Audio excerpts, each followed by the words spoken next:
आज की ये मीटिंग जिस हिस्से में रखी गई है उसे पुराने कांग्रेसी बात के राष्ट्रवादी अब आज़ाद अपना गढ़ मानते हैं, मगर मैं 25 साल की तरफ नहीं जाऊंगा। 2012 से इस वार्ड ने 3 मेयर दिए, इस वार्ड ने स्टैंडिंग चेयरमैन दिए। अगर मैं ये कहूँ कि मुसलसल 10 साल तक इस वार्ड के कारपोरेटर वहाँ पर ओहदेदार रहे, जिससे पूरा शहर की तामीर और तरक्की की जिम्मेदारी थी। मगर बड़े अफसोस के साथ कहना पड़ रहा है कि इस वार्ड में जहाँ से वो चुन के आए उसी की तामीर तरक्की नहीं हुई। ये मत समझो कि उनके पास करने के लिए कुछ नहीं था और वो किए नहीं, ऐसा भी नहीं है। उन्होंने किया, उन्होंने फंड भी मंजूर किया, उन्होंने यहाँ पर टेंडर भी निकाला, मगर काम नहीं हुआ। यही वार्ड था जहाँ के 57 काम, जहाँ के 37 काम, और यहीं के काम की वजह से बुलंद इकबाल ने उन्हें चैंपियन चोर नाम दिया था, चैंपियन चोर। और इसी चैंपियन चोरी के नाम पर 2019 का इलेक्शन हमने लड़ा।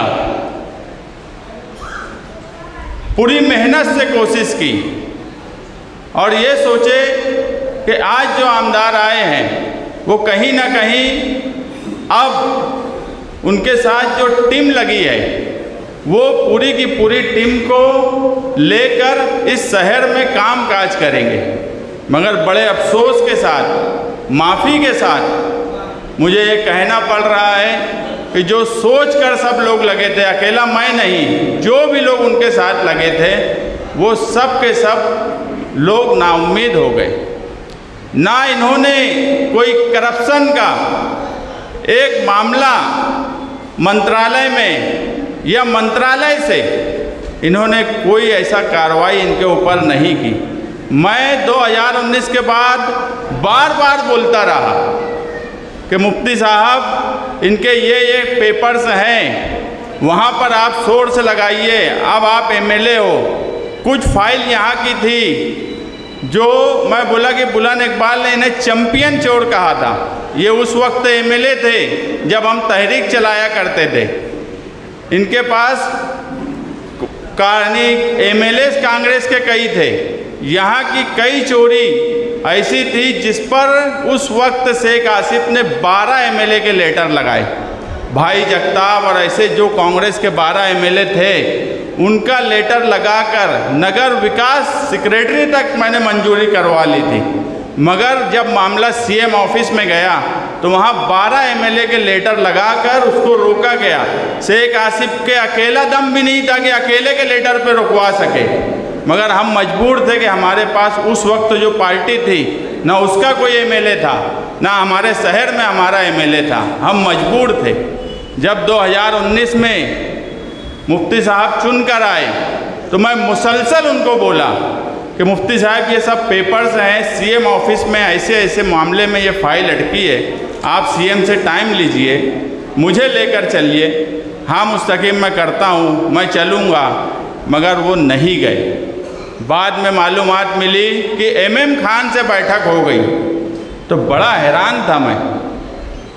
मगर ये बोला गया, उन्होंने नहीं बोला, उनके साथ में रहने वाला वो भी साथ छोड़ दिया है। अगर वक्त आएगा, अभी इलेक्शन आ गए, उसको भी स्टेज पर खड़ा करूँगा। वो बोले कि मुफ्ती साहब बहुत परेशान हैं, वो वजह से थोड़ा सी कर लेकिन जान दें। मैं बहुत हैरान था कि जिनके खिलाफ हमने इतनी मेहनत, टैक्स के जरिए कारपोरेशन में पैसा जाता वो इनके खीसे में गया। आज वो बेचारे लुट गए, उनका पैसा भी गया, उनकी जगह भी गई। इसीलिए बुलंद इकबाल ने इन्हें चैंपियन चोर कहा था। आज अल्हम्दुलिल्लाह मालेगांव शहर में समाजवादी वाहिद ऐसी पार्टी है कि मालेगांव शहर में एरिया के हिसाब से सियासी मजबूती और सियासी हालात बदलते हैं। पूरा शहर एक सियासी हालात पे नहीं रहता। कहीं पे किसी का अच्छा होता है, कहीं कोई कमज़ोर होता है, मगर समाजवादी वाहिद पार्टी है। आप सुनते होंगे कोई बोलता मेरा पक्के एरिया में बहुत अच्छा है, कोई बोलता मेरा कच्चे एरिया में बहुत अच्छा है। हमने गुरुवार वार्ड, तुम्हारा गोल्डन नगर, आगरा रोड का शुमाली हिस्सा, आज यहाँ मीटिंग ले रहे हैं, किले में मीटिंग लिए। मैं जो बोल रहा हूँ आप कान खोलकर सुन लो, और अगर आप ध्यान देते होंगे कि पूरे शहर में अगर किसी की बुनियाद मजबूत है तो वो वाहिद पार्टी समाजवादी है। जो अपने आप को आज नुमाइंदे बोलते हैं, वो बोलते हैं पक्का एरिया मेरा है। मैं बोलता हूँ कच्चे एरिया में तो उनके पास आदमी भी नहीं है काम करने वाले। आज ये पुरहुजूम मीटिंग ये बात साबित करती है कि पक्के एरिया में भी हम ही हैं, कच्चे एरिया में भी हम ही हैं, बाकी दो लोग दो हिस्से में बटे हुए हैं। आज अगर कोई एक नंबर पर है तो हम हैं, बाकी 2 और 3 नंबर की लड़ाई वो आपस में कर रहे हैं। कोई आज पार्टी में रहने के बाद 5 साल जो पार्टी के लिए कुछ नहीं किए, उस पार्टी में रहने के बाद आज कांग्रेस की चौखट पर जा रहे हैं। एक का हाल ऐसा है कि ना झंडा है ना डंडा है। हमारे पास झंडा भी है, हमारे पास डंडा भी है, हमारे पास पूरे शहर में बुनियादी काम करने वाले लोग भी हैं। मैं अगर बोलूं कि पूरे शहर की सिर्फ एक हिस्सा है जिस पर हम काम कर रहे हैं, जहां हमको लगता है कि अभी हम वहां कमज़ोर हैं, एक वार्ड ऐसा है। बाकी पूरे शहर की हर जगह यादी पर हमारे लोग हैं, उस हिस्से में भी हम काम कर रहे हैं। हमने लोगों को लगाया और इंशाअल्लाह जल्द ही उस वार्ड और वो हिस्से में भी हम पूरी ताकत से वहाँ भी हमारी बुनियाद रखेंगे। बाकी किसी भी पार्टी की पूरे शहर में काम काज करने की आज ताकत नहीं है। मैं बहुत हैरान हूँ कि इस शहर में हमारे आमदार साहब हर मामले में झूठ, हर मामले में झूठ। तामीर और तरक्की का नारा जो 99 में लेकर आए, उनकी मदद करने वाले, इस्लाह सियासत की बात करने वाले, आज शहर के उलमा को आना पड़ रहा है कि सियासत की इस्लाह की ज़रूरत है। मुझे बताओ, एक आलिम के आने से पहले 99 से पहले उलमा इकराम को जमा होना पड़ा कभी कि सियासत में इस्लाह की ज़रूरत है। उस वक्त इस्लाह भी थी, उस वक्त ज़रूरत के काम करने वाले लीडर भी थे। ना आज ज़रूरत के काम करने वाले लीडर हैं। जो इस्लाह सियासत का नारा लगाए थे वो खुद दूसरी डगर पर चले गए। आज उनको इस्लाह करने की ज़रूरत है। उलमा इकराम इकट्ठा हो रहे हैं और बोल रहे हैं कि इस्लाह सियासत की ज़रूरत है। ऐसा इस शहर में कभी नहीं हुआ। मामूली बात में झूठ। एक मस्जिद के परमिशन को लेकर अगर कोई आदमी झूठ बोल सकता है, उसी की पार्टी का एक ही एमएलए, यानी एक साथी एमएलए जो 5 साल मुसलसल इनके ताल्लुक से यही बोला कि कोई काम नहीं करते, सिर्फ क्रेडिट लेते हैं, झूठ बोलते हैं। हमारे समाजवादी में आने से पहले कब्रिस्तान ट्रस्ट रईस शेख के पास भी गए थे। रईस शेख ने भी उसमें लेटर दिया उस कब्रिस्तान ट्रस्ट को, वो लेटर भी मुझे दिया गया। मगर भैया लाल शाह जो तकिए में रहे, जो हमारी पार्टी का नहीं था, कि मैं हैरान हूँ कि वो शहर जो निहाल अहमद को चुनकर देता था, वो शहर ऐसे आदमी को चुनकर दे रहा है। मैं हैरान हूँ। मगर मैं हैरान नहीं था उस वक्त भी। मुझे समझ रहा था कि एक असर है, उसके तहत लोगों को एक मामला लगता है कि आगे कुछ होगा। मगर सियासत के 17-18 सालों में अब लोगों को ये महसूस जब होने लगा कि ये दोनों से कुछ नहीं होने वाला, ना शहर की तरक्की होने वाली, ना सियासत की इस्लाह होने वाली, ना ही ये रोड गटर की बात बोलते वो तक ये शहर में नहीं करके दे रहे हैं, तो शहर तीसरी तरफ देखने लगा। और तीसरी क़यादत जब शान हिंद के शहर को महसूस होने लगी, आज मैं बोलूँ हमारे पास हज़ारों से मफलर आए थे लखनऊ से, आज मेरे पास 3 मफलर बचे। पार्टी में इतने लोगों का इस्तकबाल हो रहा है। बहुत सी खबर आ रही है, बहुत सी नहीं आ रही है। मैंने मेरी ज़िंदगी के एक्टिव पॉलिटिक्स के 20 साल में कभी ऐसा नहीं देखा कि मैं जिनको पहचानता भी नहीं वो फ़ोन करके या ऑफिस पर आकर मिलते हैं और बोलते हैं कि हमको तुम्हारे साथ, तुम्हारी पार्टी के साथ ज्वाइंट होना है, तुम हमारा इस्तेकबाल करो। हमारे पास मफलर ख़त्म हो गए।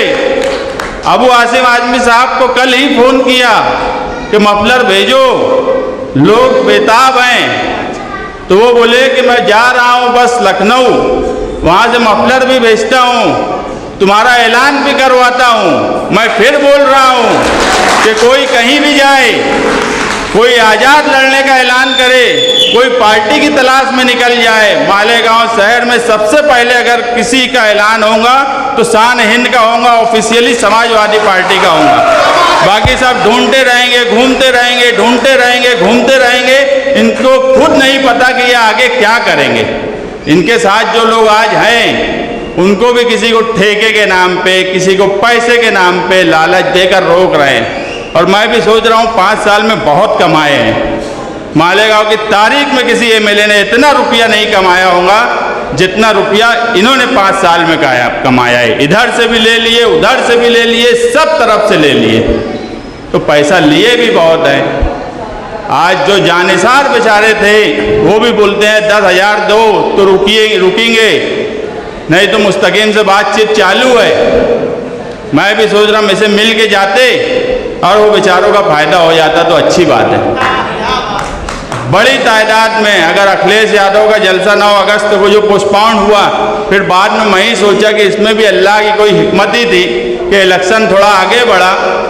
वो जलसा उस वक्त के बजाय अगर और आगे होगा तो हमारे लिए भी अच्छा है। वो एक अल्लाह की हिकमत थी कि उस वक्त तो पोस्टपोन हुआ, नहीं तो उस वक्त इनके कितने लोग पार्टी में आ गए होते, अभी भी आने वाले हैं। ये इनको फिक्र भी है, मिल भी रहे हैं, बोल भी रहे हैं, बड़ी फिक्र है इनको, लोगों को लगा भी रहे हैं, जिनको लगा रहे हैं वो भी आने वाले हैं। तो आपके हालात इस शहर में अच्छे हैं, आपकी पार्टी आज इस शहर में सबसे ताकतवर पार्टी है। आपके लीडरान यहाँ से लेके बम्बई से लेके लखनऊ, दिल्ली तक मजबूत लीडरशिप आज आपके पास है। मैं सिर्फ एक ही बात बोलूँगा कि शान हिंद पढ़ी लिखी है, इसे इंग्लिश भी आती है, मराठी भी आती है, उर्दू भी आती है, हिंदी भी आती है, अरबी भी आती है, सब जबान आती है। इसे ये भी मालूम है कि मंत्रालय में काम कैसे करना चाहिए, कारपोरेशन में कैसे करना चाहिए, राशन कार्ड बनाने के लिए फॉर्म भरना है या पढ़ना है तो हिज्जे नहीं लगाना पड़ेगा, इसको अरबी में भी हिज्जे नहीं लगाना पड़ेगा। ये भी मैं आपको बोलता हूँ, मराठी में भी हिज्जे नहीं लगाना पड़ेगा, इंग्लिश में भी नहीं, हिंदी में भी नहीं, उर्दू में भी नहीं। आज किसी को पढ़ना ही नहीं आता, कोई